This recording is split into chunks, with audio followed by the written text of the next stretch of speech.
Ženske mreže udružile su snage za ovaj projekt kako bi podržale i žene u njihovu profesionalnu razvoju. Želimo ih potaknuti da koriste svoje vještine kako bi upravo aktivno sudjelovale u digitalizaciji i oblikovale je.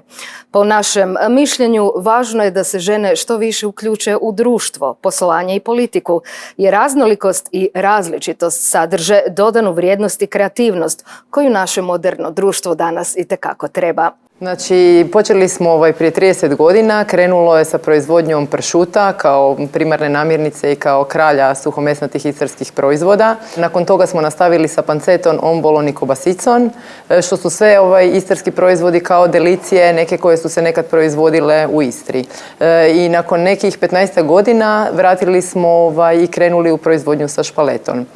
Cijela proizvodnja i cijeli naš posao se bazira na obitelji, na tradiciji i na tome što pokušavamo zadržati ono što je bilo u Istri i ono što radimo u Istri. Dakle, kao što sam rekla, Diopter otvoreno učilište posluje već više od 20 godina ovdje u centru grada, u Trirskoj 7. Ovdje nam je sjedište i glavnina nastave se održava upravo ovdje.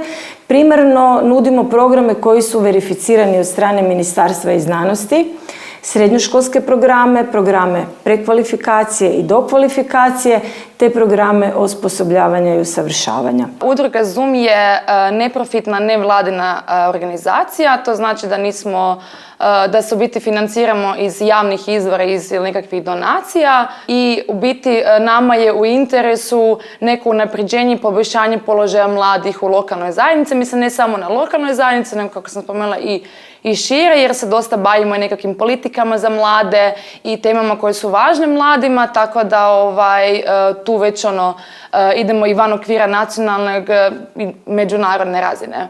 Započela sam ovu priču zato jer volim pomagati ljudima, volim da se stvari riješe na najbolji i najbrži način, a kako sam otkrila kako se krenulo sve digitalizirati, krenula je ta digitalizacija, otkrila sam da se danas može asistirati i pomoći i online, digitalnim putem, i tako sam otkrila i posao virtualnog asistenta koji je tad pred 3 godine skoro bio novi na ovom našem području i to me jako počelo zanimati. U današnjem je svijetu digitalizacija must be. Je li ona utjecala na vašu veću konkurentnost, dostupnost, produktivnost i samu proizvodnju? Jeste li primijetili na vašem primjeru da digitalizacija povećava proizvodnju? Ti nešto što nudiš i što ljudi ne mogu okusiti, znači realno nešto što oni internetom mogu samo pogledati, znači taj proizvod koji šalješ to zaista mora biti i dobar, tako da oni kad stigne do tih određenih osoba to bude stvarno nešto što je on i naručio.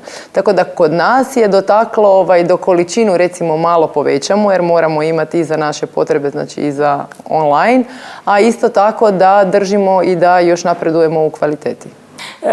Digitalizaciju smo uveli u svoje poslovanje.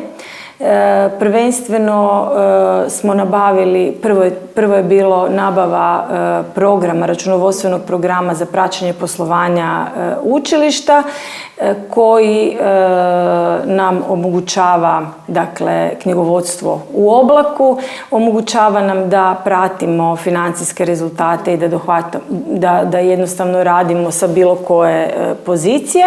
Jako puno se u zadnje vrijeme priča o digitalizaciji na europskoj razini, tako da i mi moramo biti nekako u toku sa trendovima, ono što mladi žele, generacije se mijenjaju, tako da, ne znam, prije 10 godina generacije su više možda bile od web i Facebooka, danas su generacije više Instagram, odnosno dolaze nam i novije generacije, takozvane generacije alfa, koje su nadilaze ne samo i TikTok, nego i neke druge društvene platforme. Tako da zapravo ono što se očekuje od nas, mislim ne samo očekuje, nego i traži da pratimo trendove, da se mi informiramo i educiramo kako bi zapravo došli do te publike mladih.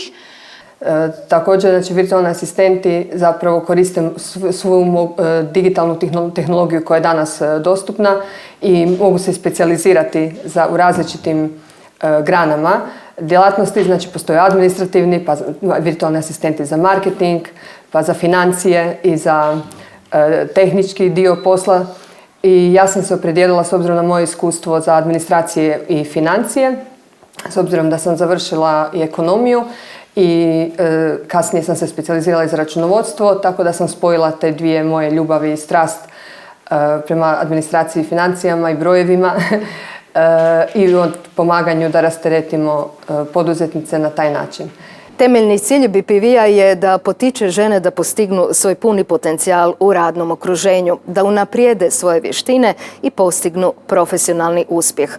Ovaj cilj savršeno se uklapa u našu raspravu. Draga Mikela, draga Majo, draga Katarina, draga Ivana, hvala od srca na tvom vremenu, na dijeljenju svojih poslovnih iskustava. Tvoja priča, dijeljenje tvoje životne priče sigurno će biti velik poticaj za mnoge. Hvala ti što doprinosiš zajednici, što podržavaš profesionalni razvoj žena.